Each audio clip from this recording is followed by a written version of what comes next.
Que la paix, la grâce, la miséricorde, l'amour, la protection, la bénédiction et l'assistance du Dieu très haut soit sur tous mes compatriotes célestes dans les glorieux et puissants noms de notre Seigneur Jésus-Christ.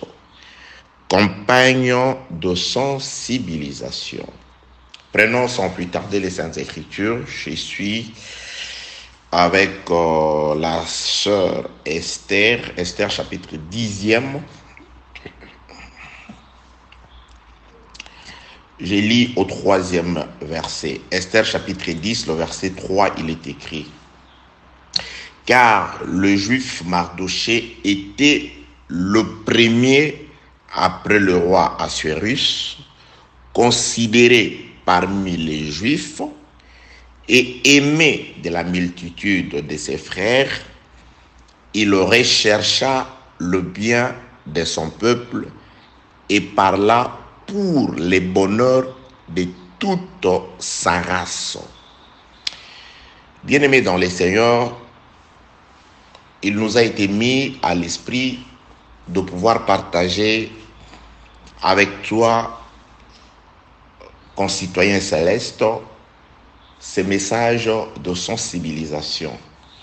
Ces messages plutôt qui te met la puce à l'oreille pour te rappeler que nous ne sommes pas en période de paix. Bien au contraire, nous sommes en pleine période de guerre. Jésus-Christ nous a laissé la paix, mais la paix grâce à l'épée. Il n'y a pas de paix sans paix. C'est pourquoi je voudrais par le Saint-Esprit que nous puissions ne plus continuer à dormir pour ceux qui dormaient. Que nous puissions ne plus continuer dans la distraction pour ceux qui étaient plongés dans la distraction. Que nous puissions ne plus continuer dans la paresse pour ceux qui avaient perdu le zèle. Que nous puissions ne plus continuer à compter sur l'expérience, c'est-à-dire il y a des gens qui prêchent par expérience, qui n'ont plus le temps ni de prier, ni de lire les Écritures, parce qu'ils prêchent par rapport à la connaissance qu'ils ont déjà. Mais que nous puissions nous remettre à l'œuvre. Que la paix, la grâce et la miséricorde de Dieu soient avec vous. Ces messages de sensibilisation te visent, bien-aimé dans les Seigneurs, te demandent de pouvoir te relever, car tout celui qui n'est pas de ta race, je parle de la race spirituelle, est un ennemi potentiel pour toi. Tout celui qui n'obéit pas à la voix de ton Dieu a certainement un maître, car il n'y a que 2 maîtres. Ou vous avez pour maître le Dieu de la lumière, ou vous avez pour maître le prince de ce monde de ténèbres. Ceux qui sont de la lumière obéissent à la voix de Dieu qui est lumière, selon Jésus-Christ, et ceux qui sont des ténèbres obéissent et obéiront toujours à la voix de leur maître. Le problème du prince de ce monde des ténèbres est que la lumière qui est en toi puisse être éteinte. Le problème du prince de ce monde des ténèbres est que tu ne sois pas capable de monter sur le toit, comme l'a dit Jésus-Christ, afin d'ouvrir la bouche et de proclamer à haute voix les merveilles que Dieu t'a certainement dit lorsque tu es encore dans la maison. Que la paix, la grâce, la miséricorde de Dieu soient avec vous. L'Esprit du Seigneur nous a mis à cœur de pouvoir vous sensibiliser, nous sensibiliser, moi y compris, partant de ces passages d'Écriture dans les livres de la reine Esther. Nous avons compris que Israël, à un moment, s'est retrouvé en captivité dans le 127 provinces dirigées par un certain roi Assuérus. Il s'est passé beaucoup d'événements et ce roi Assuérus, qui était un roi païen, a pris pour femme une Israélite, une juive qui se nommait Esther. Et parmi les Juifs, il y avait un qui s'appelait Mardochée, qui travaillait dans le palais royal comme portier. Dieu a encore au même moment, plutôt le roi Assuérus avait au même moment élevé un païen. La Bible le désigne comme étant l'ennemi des Juifs. Là, je suis dans le livre de la reine Esther, chapitre 3e. Un certain Aman. Aman a été élevé. Il cherchait la gloire. Il cherchait à ce que tout le monde puisse s'agenouiller devant lui. Par attachement à la parole de Dieu, par dévotion à son Dieu, le juif Mardoché, qui était l'oncle de l'épouse du roi Esther, ces juifs, par amour à la parole de Dieu, refusaient ou s'obstinaient à pouvoir se livrer à cet exercice qui était celui de pouvoir s'agenouiller devant l'homme d'Aman, aussi élevé qu'il était devant Dieu. Le bruit de ces refus de Mardoché de s'agenouiller devant Aman parvint aux oreilles de ce dernier. C'est alors que Aman prit la résolution de pouvoir non seulement mettre fin à la vie de Mardoché pour son refus de pouvoir s'agenouiller devant lui, mais de pouvoir exterminer tous ceux de la race de Mardoché.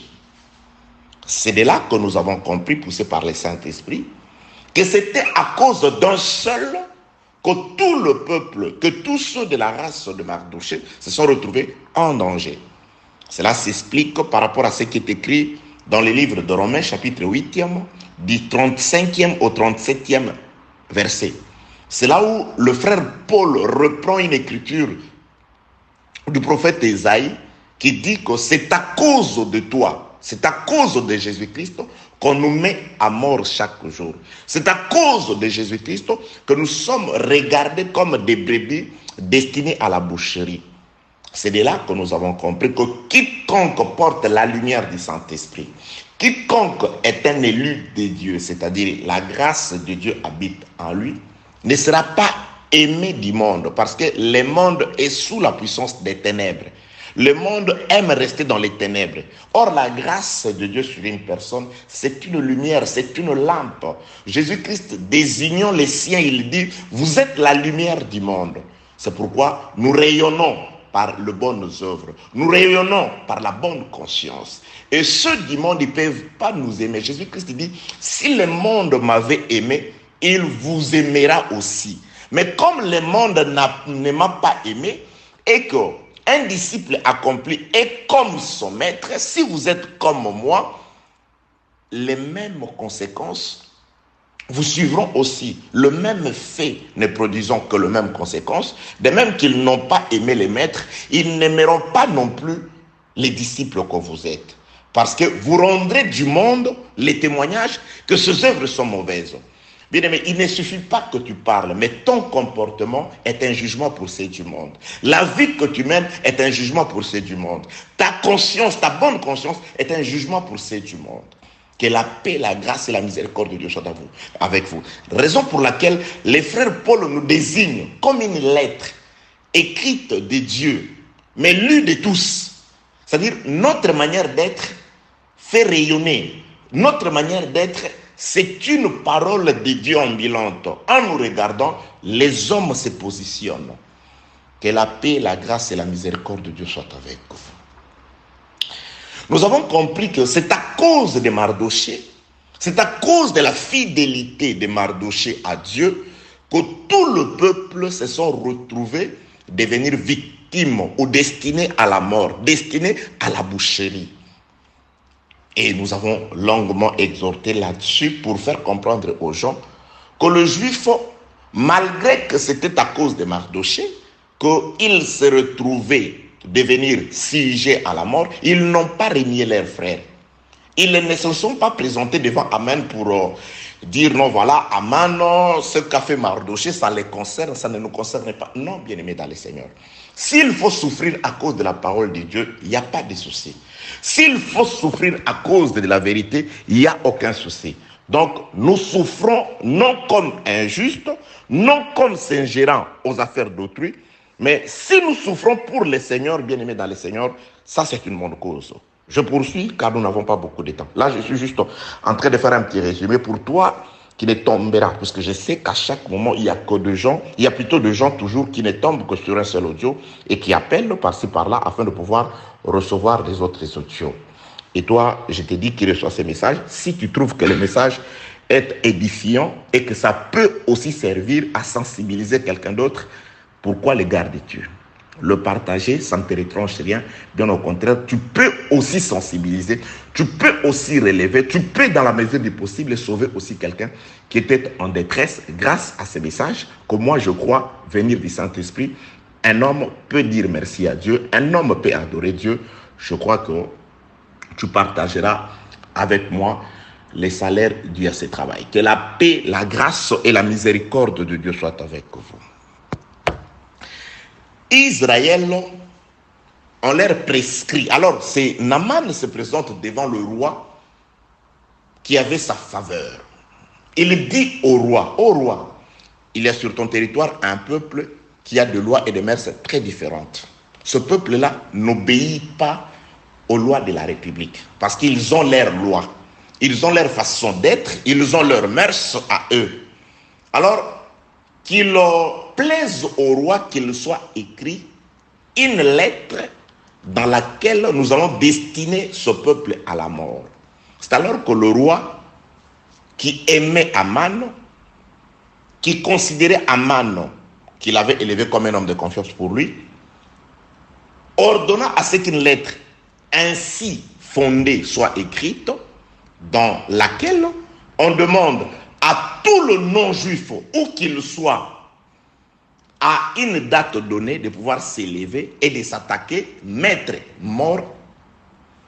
à mort tous les juifs, exterminer tous les juifs. Donc, cette lettre était un décret de mort, une lettre de condamnation pour les juifs. Quelle a été la faute des juifs? C'est tout simplement parce qu'ils étaient de la race de Mardoché. Quelle a été la faute de Mardoché?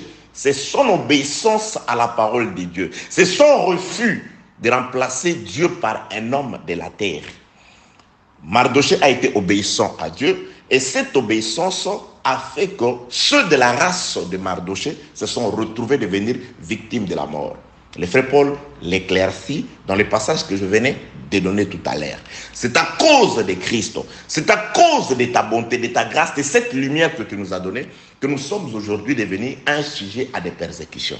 Si les esprits impurs t'attaquent, si le méchant t'attaque, ce n'est pas parce que tu ne leur plais pas, ce n'est pas à cause de ta tête, c'est à cause de la grâce de Dieu qui est sur toi. C'est à cause de la lumière qui est en toi. Car c'est la lumière qui veut bien et combattre. Bien-aimés dans le Seigneur, très chers compatriotes célestes, mes concitoyens éternels, il s'est passé un moment, beaucoup d'événements se sont passés, le roi s'est aperçu, par bien sûr la sagesse de Mardoché et de la reine Esther, que cet homme d'Aman qu'il avait élevé n'était en réalité qu'un méchant, un homme très mauvais, qui lui a fait faire une erreur fatale. Le roi a condamné Aman, Aman a été pendu et on a confisqué la maison d'Aman que le roi a remise à son épouse, à la reine Esther. Mais les conséquences de la lettre d'Aman, quoique Aman a été condamné, quoique Aman a été mis à mort hors état de nuire, mais les conséquences de la lettre écrite par Aman étaient toujours à exécuter. C'est alors que, sous l'instigation ou la demande de Mardoché, la reine Esther va se présenter devant le roi.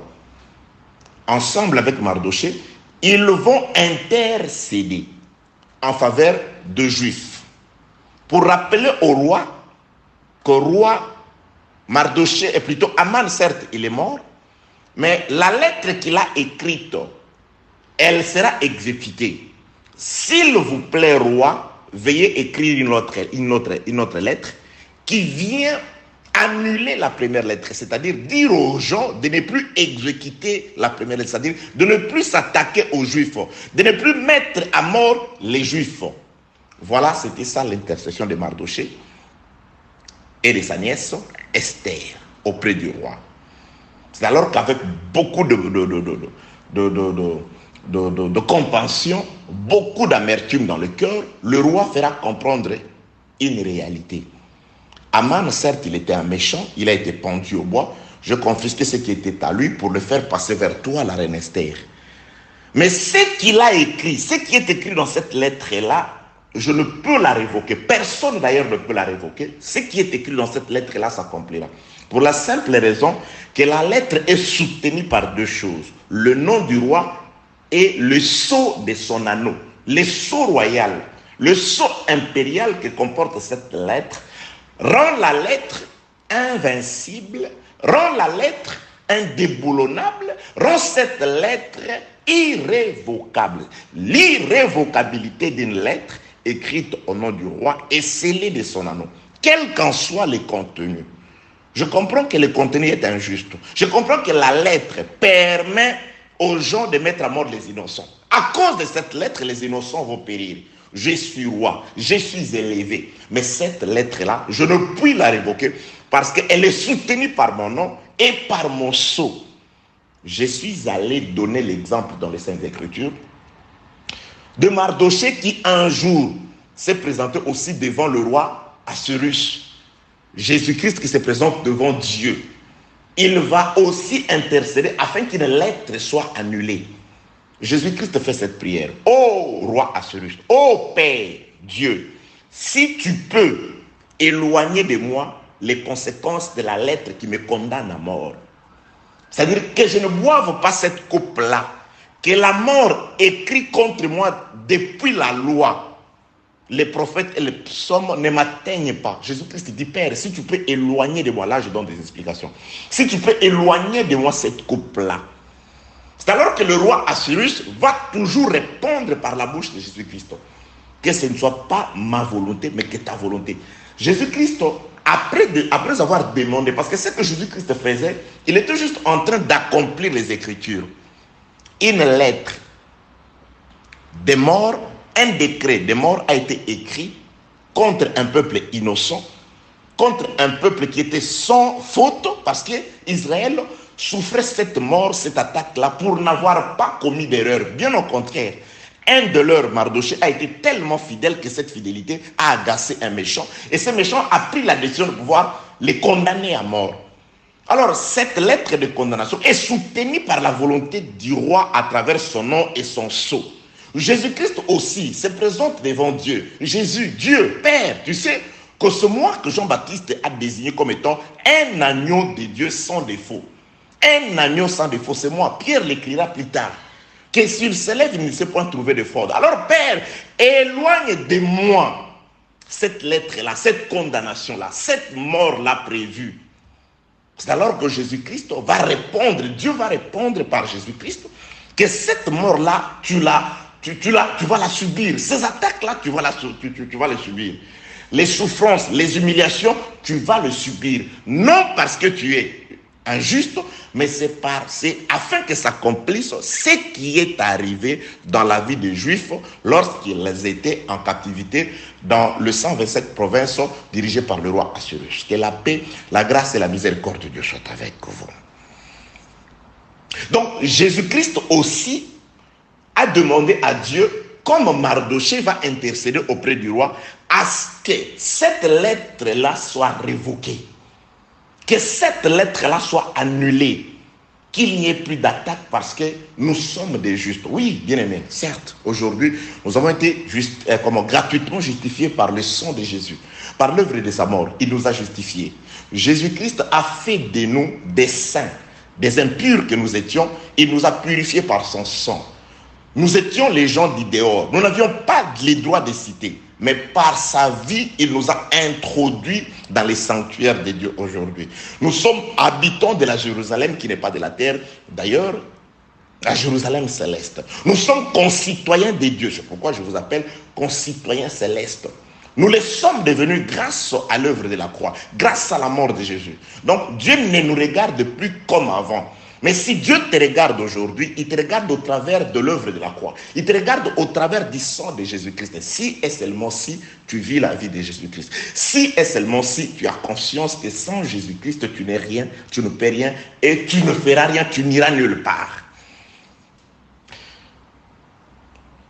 Mais néanmoins, malgré l'œuvre de la croix, malgré les sacrifices du Seigneur, malgré l'expiation, malgré la purification, malgré que tout a été accompli à la croix, et que nous qui étions perdus, nous avons été retrouvés par Dieu, nous sommes rentrés spirituellement dans la maison du Seigneur.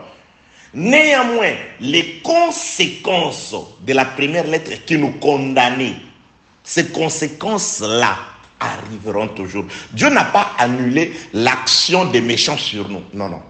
L'œuvre de la croix n'a pas annulé les actions des esprits impurs contre nous. Non, non. L'œuvre de la croix n'a nullement annulé la haine de méchants, la haine de ceux qui ne sont pas de Dieu contre nous. Non. C'est la raison pour laquelle nous vivons. Il y a des fois où nous tombons malades, il y a des fois où nous avons des difficultés, il y a des fois où tout ce qui peut arriver aux hommes nous arrive. Pourquoi? Parce que nous sommes sur la terre, il y a un édit méchant, injuste qui est contre nous. Il y a des gens qui en veulent à notre vie sans que nous les ayons offensés, tout simplement parce que nous sommes des enfants de Dieu, tout simplement parce que nous avons la grâce de Dieu.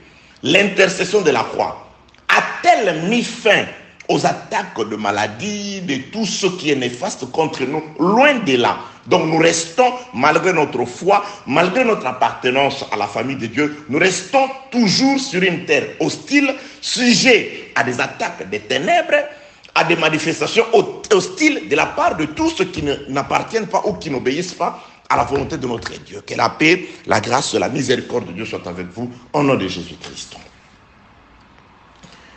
Les Juifs sont injustement attaqués. Le roi s'est dit être incapable d'enlever ou d'annuler ces décrets-là, cette lettre-là méchante écrite par Aman. Le roi dit, je ne peux pas l'annuler. Elle est soutenue par... quoi ça? Elle est soutenue par mon sceau, elle est soutenue par mon nom. Donc, mon nom et mon sceau sont beaucoup plus puissants et beaucoup plus forts que le roi. Je crois l'avoir expliqué comme ça en passant dans les 2 premiers ou 3 premiers audios. Allez-y là-bas, vous allez trouver ces choses-là. Pourquoi les noms et c'est quoi les noms? Et pourquoi les sceaux et c'est quoi les sceaux? Mais c'est alors que le roi, il va donner une autre alternative. Il va dire aux Juifs, malgré que cette lettre-là, je ne peux pas l'annuler. Moi, je comprends que vous êtes des innocents. Le roi comprend que les Juifs sont innocents. Ils n'ont rien fait de mal. Ils ne méritent pas la mort. Et c'est d'elle qu'est sortie sa reine. C'est du millier de Juifs qu'est sorti un homme qui l'a préservé de la vie. Son employé, son haut fonctionnaire aimé Mardoché. Il dit, vous êtes des innocents, vous êtes un peuple paisible. Mais je ne peux pas annuler les attaques du diable contre vous. Je ne peux pas annuler la colère des méchants contre vous. Vous serez toujours au milieu de ces méchants. Et ces méchants-là, ils vont faire des complots contre vous. Ces méchants-là, ils vont toujours comploter contre vous. Les sorciers, ils vous chercheront toujours. Ils vous agaceront toujours. Dans votre travail, il y aura toujours un directeur, un collègue qui va vous haïr sans cause, sans faute. Dans votre famille, il y aura toujours une tante, un cousin, une cousine qui parlera faussement de vous sans raison. Dans votre église, il y aura toujours un frère, un soeur, un ministre de Dieu qui ne t'aimera pas sans raison. Sans raison normale. Sans raison apparente. Il n'y aura pas de raison. Oui, ça arrive, bien aimé dans le Seigneur. Tu arrives quelque part, ça nous est arrivé, ça m'est arrivé. Tu vois quelqu'un dit, toi, je ne te supporte pas. J'étais dans une famille, un oncle, un frère. Il me regarde, dit, toi, pasteur. Je dis, ah, par la suite, lorsque Dieu m'a ouvert les yeux, je compris tout simplement pourquoi. Parce que je reflétais une lumière tout autour de son neveu pour qui il avait certains projets. Que la paix, la grâce et la miséricorde de Dieu soient avec vous. Bien-aimés dans le Seigneur, c'est alors que le roi Assuérus, il va donner une nouvelle alternative. Il dit, voilà comment nous allons procéder. On ne peut pas annuler la première lettre, mais nous allons remplacer ou combattre les effets de la première lettre par une seconde lettre. C'est pourquoi j'ai dit ceci. Lorsque Jésus-Christ va intercéder à la croix, même quand il intercède pour ses disciples, avant même qu'il ne monte sur la croix, il dit, Père, voici, je te présente ce que tu m'as donné. Je n'ai perdu aucun d'eux. Quand j'étais sur la terre, quand j'étais avec elle, je les gardais. Maintenant, garde les pères. Il demande à son père de garder. Il a intercédé. Il va intercéder pour les siens avant même de monter à la croix. Et quand il monte à la croix par l'œuvre de sa mort, Jésus-Christ va intercéder comme Mardochée auprès du roi Assuérus. Et quand Jésus-Christ intercède, c'est que Dieu envoie, au lieu que l'œuvre de la croix annule les condamnations, les attaques du diable et des ténèbres, mais bien au contraire, l'œuvre de la croix va nous envoyer un testament. L'œuvre de la croix va nous envoyer un message. C'est pourquoi je dis ceci. Il n'existe pas de Saint-Esprit sans message.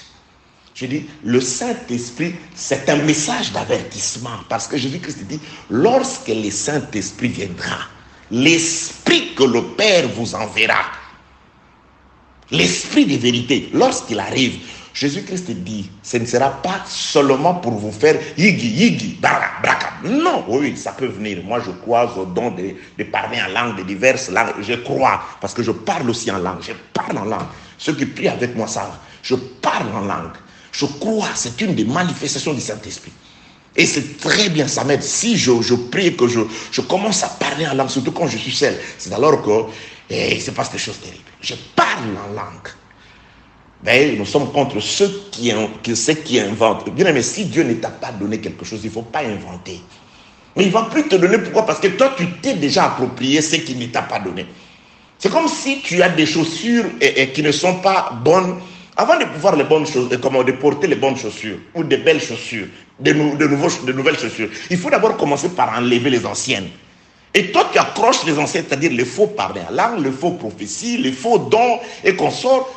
Le faux ministère. Alors tu veux que Dieu il fasse quoi? Renonce d'abord à ce qui est faux. Renonce d'abord au mensonge. Renonce d'abord à toutes ces choses. Au faux parler en langue que tu as appris par, je ne sais pas, une certaine école. Ok, que la paix, la grâce et la miséricorde de Dieu soient avec vous. C'est une exhortation en tout cas.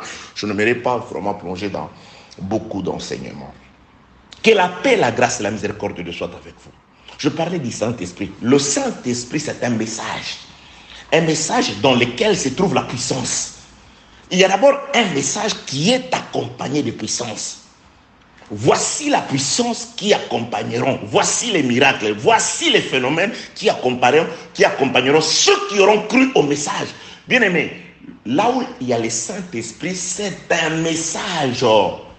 Le Saint-Esprit est une lettre. C'est pourquoi le roi a résolu qu'on écrive une seconde lettre.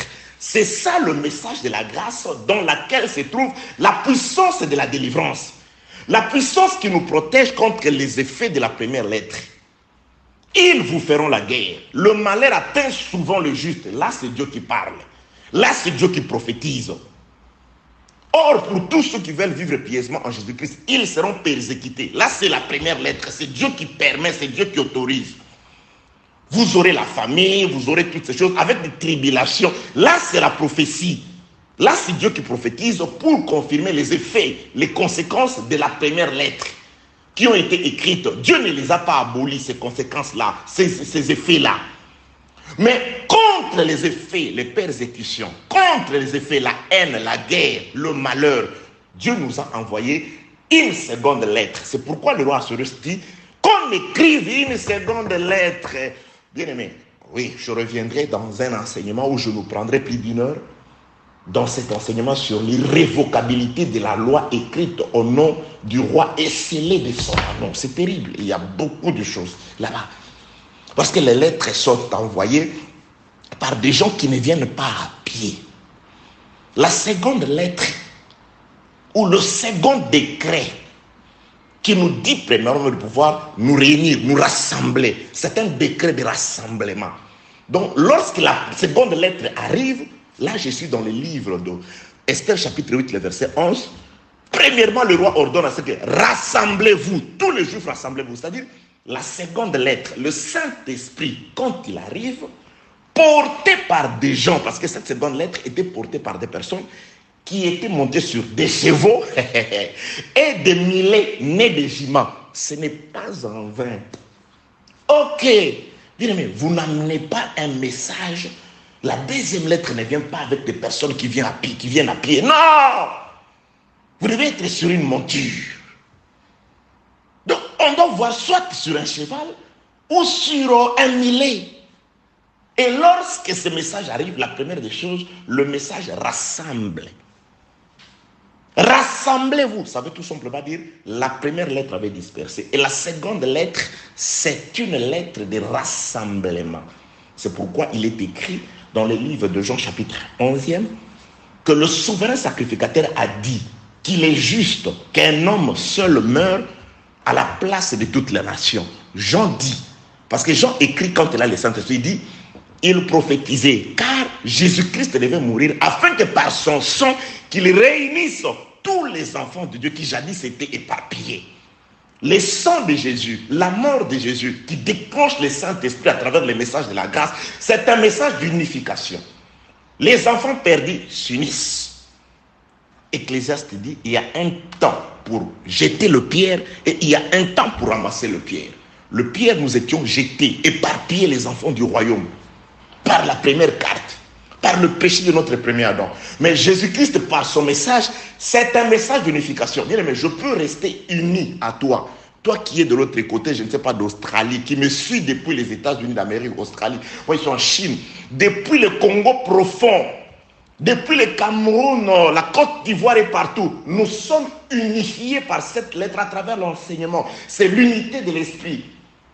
Nous sommes loin des corps, mais comme Dieu regarde l'esprit, nous avons un esprit ou des esprits unis par l'enseignement. Nous pensons la même chose, nous voyons la même chose, nous marchons dans la même direction.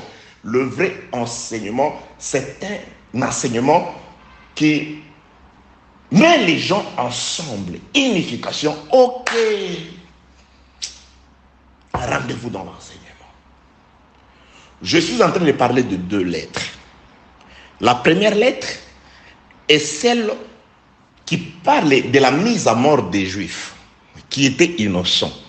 Ils sont mis à mort par un homme haineux. Pourquoi? Parce que l'un des Juifs refusait de lui faire allégeance. Par obéissance à la parole du Seigneur, et toute la race de Juifs se retrouve en danger par Mardoché. Alors, le même Mardoché, c'est celui qui va intercéder. À cause de la lumière, le diable en veut à notre vie. À cause de la grâce, à cause de la parole. Mais l'intercesseur, ce n'est que celui pour qui nous souffrons. Ou celui à cause de qui nous souffrons. Christ, c'est celui qui est, disent les Écritures, notre avocat auprès du Père. Nous avons auprès de Dieu un intercesseur, un avocat, Jésus-Christ. C'est celui qui intercède. Et Jésus, quand il intercède pour toi, Jésus-Christ doit t'envoyer le message. Oui, bien aimé. Le message, la parole. La parole. La parole. Les Écritures, il y a des vrais que dans ce qui est écrit. Quand ils étaient en détresse, pendant leur détresse, quand ils ont prié comme toi tu pries, ce que Dieu leur a envoyé, c'est le message, c'est la parole. Et cette parole leur a guéri. C'est un message, c'est la parole. Dieu parle, Dieu est la parole. Il a tout créé par la parole. S'il veut recréer ce qui manque à toi, mais il va utiliser la parole parce qu'il est le même hier, aujourd'hui, éternellement. Dieu utilise la parole. Quand ils ont crié pendant leur temps de détresse, c'est la parole qu'il a envoyée. Dieu ne change pas et aujourd'hui Dieu t'envoie la parole. Et cette parole qui vient te dire, comme la seconde lettre du roi pour le peuple juif, relevez-vous. Mettez-vous d'abord ensemble. C'est-à-dire, c'est un message qui vient unir, car il est doux et agréable aux frères de demeurer ensemble. Dieu ne répand pas la bénédiction de la grâce du Saint-Esprit si l'œuvre de la croix ne nous a pas d'abord tous mis ensemble. C'est pourquoi il y a une sœur qui a dit, mais c'est plus possible. Quand je t'entends parler, je croisais quelqu'un, il entend comme toi. Quoi, vous étudiez dans une même école ou quoi? Oui, oui.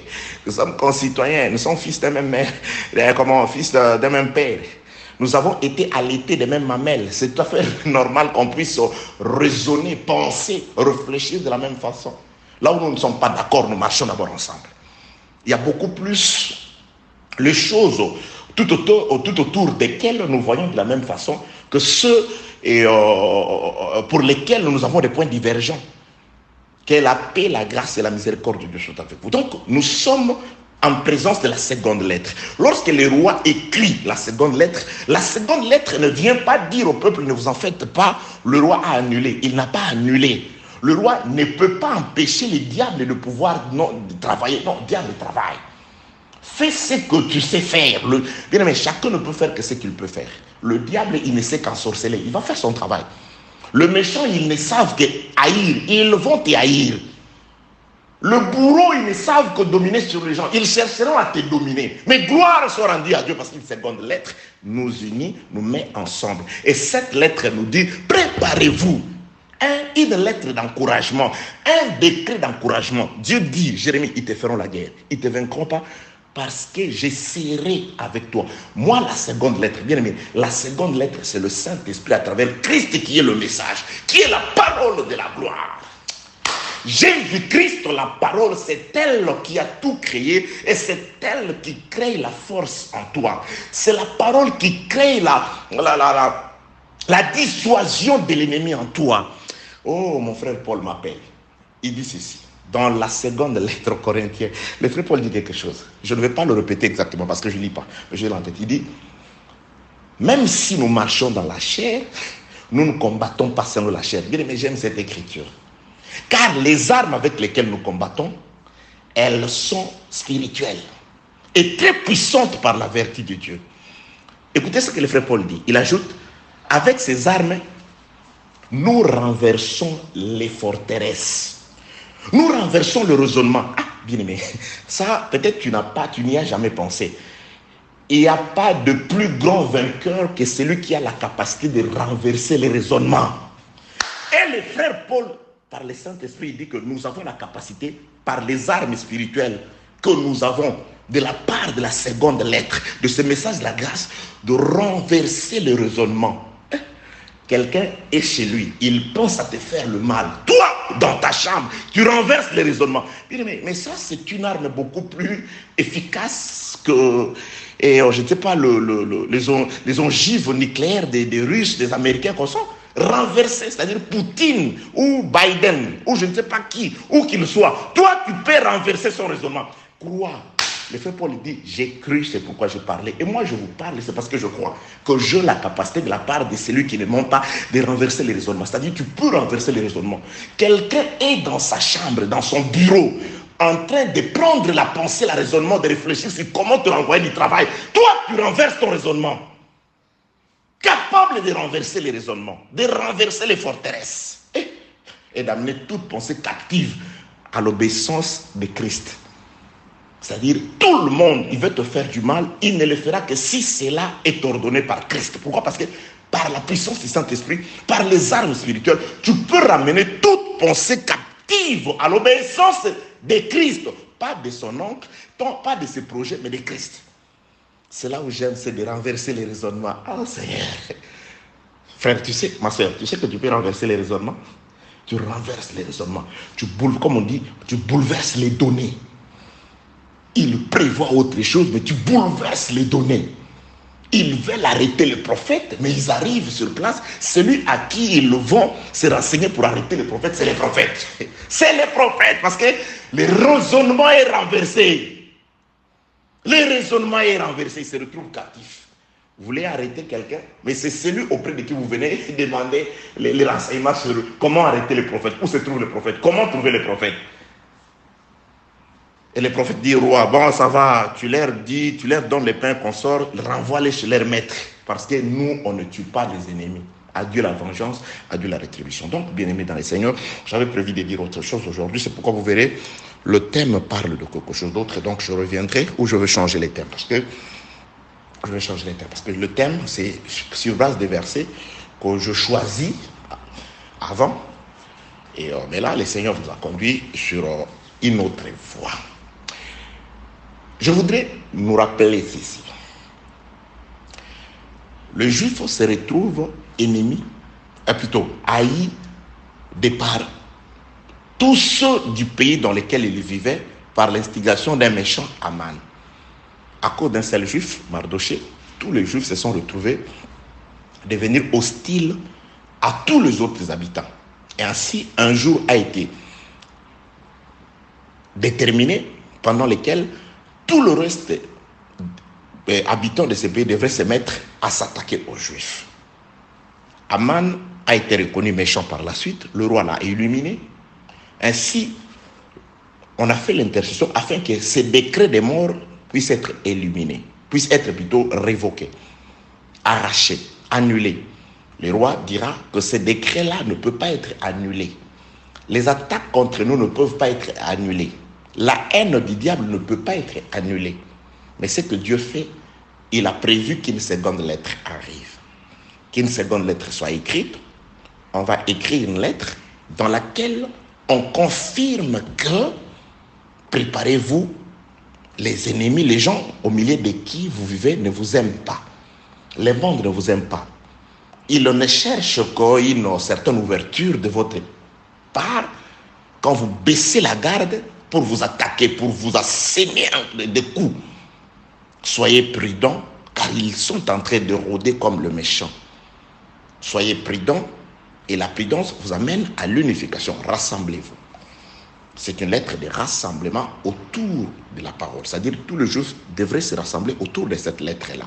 C'est pourquoi notre rassemblement autour de notre drapeau national, la Bible parle beaucoup plus de bannières. Là où vous voyez bannière, ça veut dire drapeau. Les troupes étaient rangées derrière leur bannière. Donc bannière, c'est les drapeaux. Car nous avons notre bannière. Le drapeau, c'est la parole, bien-aimé. Fidélité au drapeau, fidélité à la bannière, fidélité à la parole. Donc tout autour de la parole, nous nous rassemblons. Ainsi, on se prépare à la guerre. Par la suite, Dieu nous aidera à comprendre quelles sont les armes que nous avons utilisées afin de pouvoir nous défendre contre les attaques de l'ennemi. Pour aujourd'hui, que celui qui a créé les cieux et la terre vous bénisse au nom de Jésus-Christ.